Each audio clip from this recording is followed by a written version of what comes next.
Stell dir vor, du stirbst. Für einen Moment klinisch tot. Und dein Gehirn produziert noch eine letzte Halluzination, möchte dir für einen letzten Moment, für deinen letzten Moment Frieden geben. Wen oder was würdest du sehen? Deinen Partner vielleicht, deine Kinder, deine Freunde? Vermutlich Menschen, die du liebst, Menschen, die du vermisst und Menschen, die noch leben. Eine Studie untersuchte zum Beispiel 84 Nahtoderfahrungen, bei denen Menschen anderen Personen begegneten. Und diese Personen waren nur zu 4% Lebende. 96% waren Verstorbene. Wie lässt sich das erklären? Das ist keine einfach nur nebensächliche Beobachtung. Das ist eine der faszinierendsten und zum Teil noch am wenigsten bekannten Tatsachen bei Nahtoderfahrungen, nämlich dass Menschen zu 96% Verstorbenen begegnen. Wenn diese NDEs reine Halluzinationen wären, dann würde man eigentlich logischerweise erwarten, dass die Personen, die gesehen werden, denen man begegnet in einer Nahtoderfahrung, eigentlich Leute sind, Personen sind, die einem Trost geben können, die noch leben, die man in dem jetzigen Leben liebt und nicht unbedingt welche, die schon lange oder eben auch vor kurzer Zeit verstorben sind. Denn unser Gehirn würde die Personen zeigen, die wir am meisten vermissen. Aber das passiert fast nie. Menschen begegnen zu 96% Verstorbenen. Oft Menschen, zu denen sie überhaupt keine enge Beziehung hatten oder Menschen, die sie nie in ihrem Leben gekannt haben. Und in einigen Fällen, und das ist ein sehr starker Punkt hier, Menschen, von denen sie gar nicht gewusst haben, dass sie bereits tot sind. Und noch interessanter, ein Drittel der begegneten Personen, also ein Drittel der Personen, die die Menschen mit Nahtoderfahrungen in ihrer Erfahrung gesehen haben, zu denen hatten sie noch nicht mal ein gutes Verhältnis. Sie hatten zu diesen Personen, zu einem Drittel dieser Personen ein schlechtes bis distanziertes Verhältnis. Oder auch, sie waren bereits vor ihrer Geburt gestorben. Das ist nicht das, was man von einer Trost-Halluzination erwarten würde. Denn wenn dein Gehirn dir in deinen letzten Minuten Frieden geben wollte, würde es dir vermutlich nicht deinen entfremdeten Großonkel zeigen, den du in deinem Leben zweimal gesehen hast. Es würde vielleicht deine Mutter zeigen, deine beste Freundin oder Menschen, die dir wichtig sind, Menschen, die du liebst.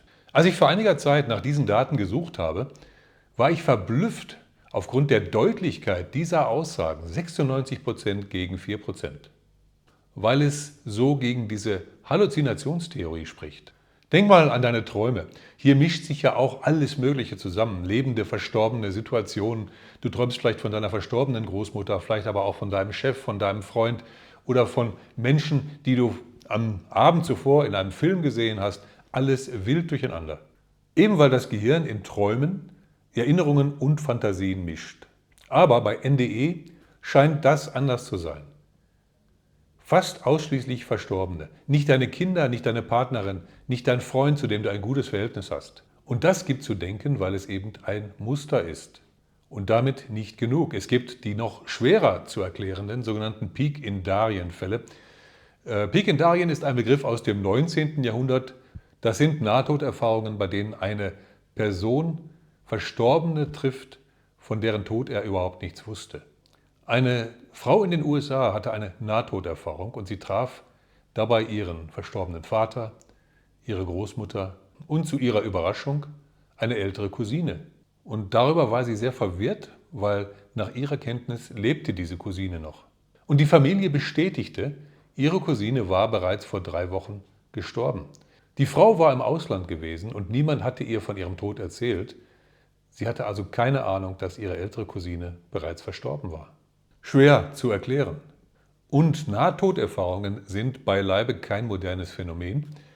Es gibt Dokumentationen zum Beispiel aus dem Jahre 1969. Eine Frau namens Anne Atherton hatte eine Nahtoderfahrung 1969 und sie sah in dieser Erfahrung Menschen durch ein Himmelstor treten. Sie nannte danach einige Namen, es waren Personen, die sie kannte, 3 oder 4. Als sie aufwachte, stellte sich heraus, dass diese Menschen während ihrer Nahtoderfahrung gestorben waren. Zur gleichen Zeit, ohne dass sie es wissen konnte. Oder auch Kinder-Nahtoderfahrungen. Kinder sind ja in der Regel weniger kulturell geprägt und haben auch weniger Erwartungen. Daher sind diese Erfahrungen auch für die Forschung sehr, sehr wertvoll. Ein Kind berichtete zum Beispiel, eine Person gesehen zu haben, die es vorher nie getroffen hat. Und später, viel später, Monate und Jahre nach der NDE entdeckte das Kind diese Person auf einem alten Familienfoto. Es war ein Verwandter, der bereits vor der Geburt des Kindes gestorben war. Und die Frage hier, die sich natürlich gleich stellt: Wie kann ein Kind von einer Person halluzinieren, die es nie zuvor getroffen hat? Die Halluzinationstheorie hat ein Problem. Denn Halluzinationen, egal ob durch Stress, durch Sauerstoffmangel, durch Psychedelika, durch Betäubungsmittel ausgelöst, produzieren in der Regel etwas, das wir kennen, das wir erwarten oder auch das wir uns wünschen. Ein Gehirn, das seinem Besitzer in den letzten Momenten Trost geben möchte, würde vielleicht seine Mutter zeigen, seine Frau, seine Kinder. Menschen, die er vermisst und die ihm Hoffnung geben können. Trost auf dem letzten Weg. Aber das passiert eben fast nie, sondern in der Regel Verstorbene. Und das passt nicht zur Halluzinationstheorie und das passt auch nicht zum Wunschdenken, zur Wunschdenkentheorie. Das lässt sich schwer erklären und das lässt sich eigentlich nur erklären, wenn man bereit ist, über seinen Tellerrand hinauszublicken. Es gibt Gegenargumente, auch aus der Wissenschaft, und die möchte ich hier nicht unerwähnt lassen, weil das Video sonst auch nicht vollständig wäre. Skeptiker sagen zum Beispiel, vielleicht wussten die Menschen unbewusst vom Tod. Die Frage stellt sich hier aber auch, was heißt unbewusst? Wie gelangte denn diese Information, auf welchem Weg gelangte diese Information zu Ihnen? Es ist natürlich eine mögliche Erklärung, aber man sollte dann eben auch erklären, warum die Menschen in diesen gerade vorhin erwähnten Pic-Darien-Fällen so überrascht waren. Und eben diese Überraschung wurde auch von Zeugen dokumentiert und live miterlebt. Das heißt, Zeugen erlebten die Überraschung dieser Menschen unmittelbar. Und auch in den Familien wurden diese Fälle immer und immer wieder diskutiert und die Darstellung blieb über die Jahre konsistent. Auch eine nachträgliche Rekonstruktion wird oft erwähnt, von Skeptikern auch. Hier drängt sich aber dann die Frage auf, warum geht dann diese Rekonstruktion immer in die gleiche Richtung, nämlich in Richtung Sehen von bereits Verstorbenen. Und bei Rekonstruktionen ist es natürlich hinlänglich bekannt, auch von Zeugenaussagen zum Beispiel, dass Zeugenaussagen oftmals nicht so richtig stimmen und dass auch schon kurz nach der Tat Zeugen eben das Gesehene verfremden oder eben nicht mehr in der Lage sind, das Ganze so gut wiedergeben zu können. Also würde man hier erst recht eine gewisse Mischung erwarten und nicht eine Konsistenz in Richtung von Sehen von Verstorbenen. Und eine selektive Berichterstattung dieser Fälle ist eigentlich auch wenig einleuchtend, denn die Fakten sind da, die Statistik ist ganz klar 96:4%, das sind harte Fakten, harte Zahlen.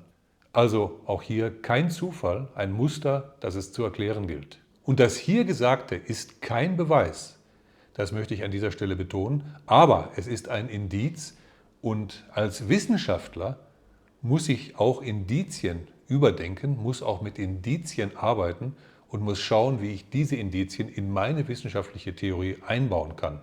Es ist zwar immer schön, wenn etwas in meine Theorie, an die ich vielleicht glaube, auch hineinpasst, aber wenn es das eben nicht tut, macht es das meiner Meinung nach noch interessanter und es gibt mir weiteren Ansporn, in diese Richtung weiter zu forschen und diese Dinge auch einzubeziehen und zu erklären.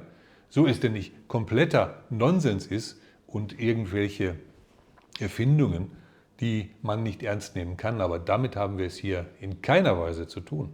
Denn wenn Nahtoderfahrungen Halluzinationen wären, dann würden wir andere Muster erwarten. Eben mehr enge Beziehungen, mehr Wunschdenken, mehr lebende Personen. Schwer zu erklären und noch schwerer zu erklären, wenn man nicht bereit ist, das bestehende Modell vom Bewusstsein ein wenig zu revidieren oder ein wenig in Frage zu stellen. Nicht das gesamte Modell, aber eben ein Teil davon. Wer nicht bereit ist, bestehende Modelle, die ja letztlich auch nur Modelle sind und in der Regel kein 100%iges Abbild der Realität, das ist auch in der Physik oft so, wer dazu nicht bereit ist, das zu tun, hat vermutlich die Wissenschaft und das, was Wissenschaft möchte, nicht verstanden. Denn bei der Wissenschaft geht es eben darum, Wissen zu schaffen, das eben möglichst nah an unserer Realität ist und das uns eben hilft, unsere Realität zu erklären und das möglichst gut. Und es geht natürlich auch darum, Dinge aufzudecken, Dinge zu erforschen, von denen wir bisher noch nichts wissen. In der Physik passiert das zum Beispiel ständig. Denken wir nur an unser Universum, das war vor einigen Jahrzehnten noch ein statisches Universum. da ändert sich nicht viel. Dann wurde es ein expandierendes Universum und jetzt haben wir ein immer schneller, also ein beschleunigt expandierendes Universum. Wir haben mittlerweile dunkle Materie, wir haben dunkle Energie, wo man auch nicht so recht weiß, was es ist, aber man benötigt das eben, um eben verschiedene Sachverhalte im Universum erklären zu können. Und es wird immer wieder etwas in Frage gestellt, etwas hinzugefügt. Das Gleiche passiert auch mit der Teilchenforschung, zum Beispiel am CERN. Nahtoderfahrungen werfen zurzeit mehr Fragen auf, als sie beantworten. Und manchmal sind die Fragen eben auch wichtig und wichtiger, als sofort schlüssige Antworten zu finden. Und die Tatsache, dass Menschen in diesen Erfahrungen fast nie Lebende sehen, ist ein Muster, das wir auf keinen Fall ignorieren sollten. Es passt nicht ins einfache Erklärungsmodell. Und das ist vielleicht auch genau der Punkt, dass unsere Realität komplizierter ist, als wir denken. Schreib es gerne in die Kommentare, wenn du jemanden kennst, der eine Nahtoderfahrung hatte und der dort Personen begegnet ist, Lebenden oder Toten. Bis zum nächsten Video, eine gute Zeit. Tschüss.